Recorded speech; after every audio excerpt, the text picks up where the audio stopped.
As we all know, infrastructures are an essential part of growth and development in emerging countries.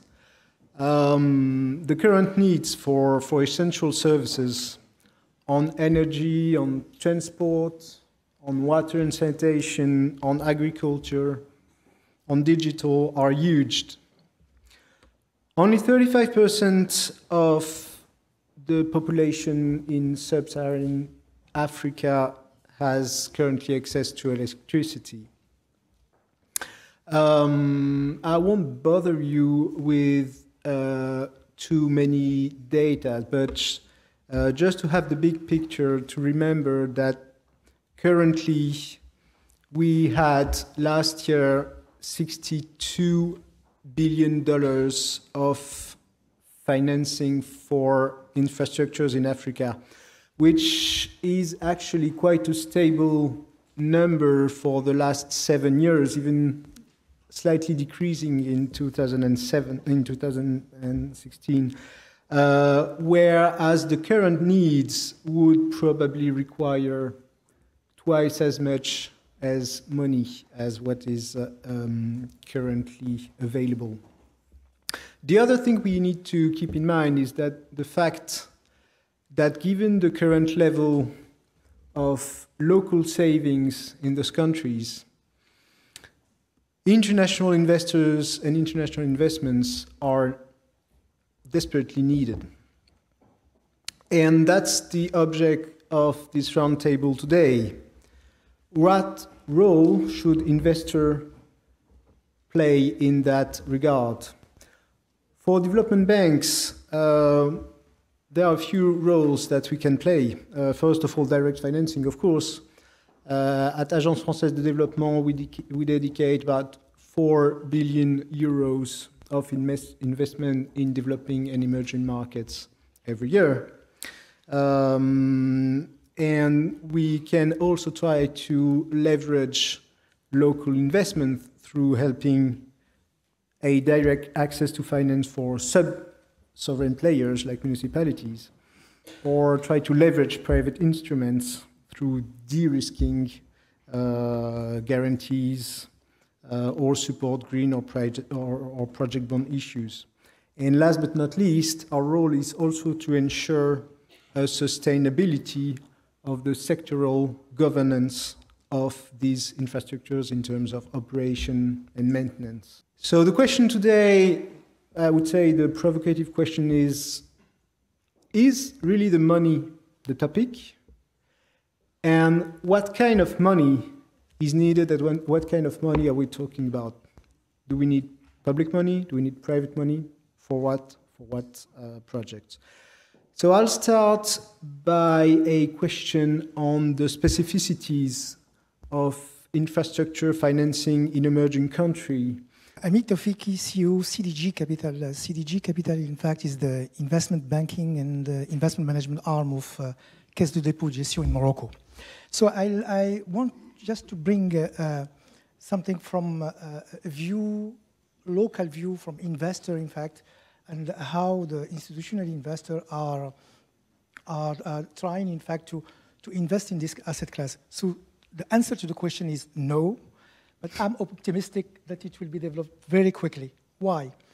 So we said before what are the main specificity of emerging markets or in Africa. I think I would highlight one point which is important, which is the case for other emerging markets, is that the omnipresence of MDBs and regional development bank, which is, I think, very important, and which something which is, I think, has to evolve according to the development of each countries. And in order to be able, for example, to succeed in blending, in fact, finance, we have to have kind of catalytic approach of the development bank, and to be able to bring in local investor, local commercial bank to come into the project. I give you just an idea about, for example, in Morocco. We are managing the biggest pension fund, in fact, in Morocco. For the time being, everything is almost invested 80%, in fact, in local treasury bonds, and a portion of it, 15, 17%, in fact, in the equity market. But we are now discussing with the regulator and with the Ministry of Finance in order to enable, in fact, local pension fund to have the possibility to invest, in fact, in infrastructure. We set up 6 years ago a fund dedicated to infrastructure, whereby we can invest, in fact, in equity. And I agree that as it is something new, it took time to close deals. But I think we learn from this experience, and also the people involved, that we have, in fact, to adapt skill and also the governance in order to be able to respond to the need of private investors. But I think what is important going forward is really, and this is one of our objectives locally as an investment bank, working closely, in fact, we are also considered as a national development bank, and I think this is something where National Development Bank can play the role of structuring deal together, maybe with some regional banks, in order to enable to attract pension fund money, insurance fund money locally. And I think when we succeed by doing this, it will be much easier, in fact, to attract foreign investors. Another point regarding the specificity of the African market, which is linked to what I've said before, which is the importance of MDB financing and regional development bank financing, is that a lot of infrastructure are financed in hard currency. And this is something which is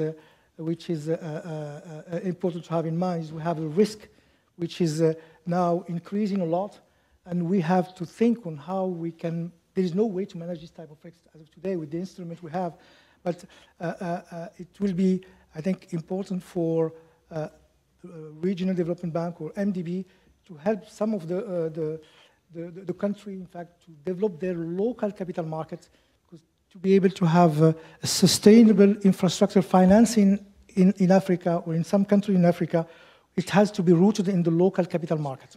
So to answer your question, specificities of infrastructure, first perhaps there are essential needs, not only normal goods, but essential goods and services, so they come first in development.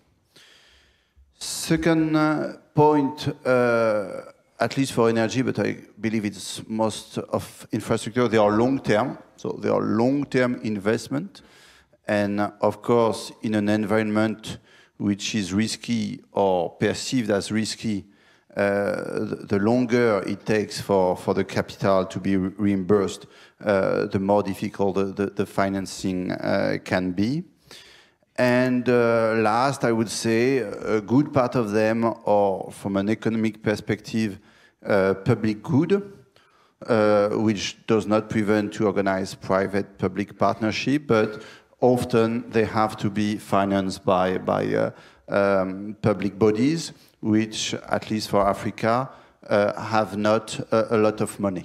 What I found very interesting in the previous panel was the conclusion, which was essentially that the money is not the problem. The problem is that there are not enough projects to invest in and to finance.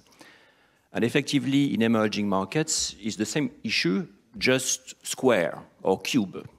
You have much bigger needs than in advanced economies, and the ability to put together projects that can be investable is much weaker. I think from our point of view, there are many, many risks and perceived risks from externally going into Africa, but I think the local presence is quite important for developers. We've seen a wave of funds or developers backed by funds coming into Africa in the last 2 years. And a lot of them have, learned somewhat the hard way that you need to have JVs with local partners. You need to be really entrenched locally and understand the political will, the players, the parastatals, how the whole system works effectively.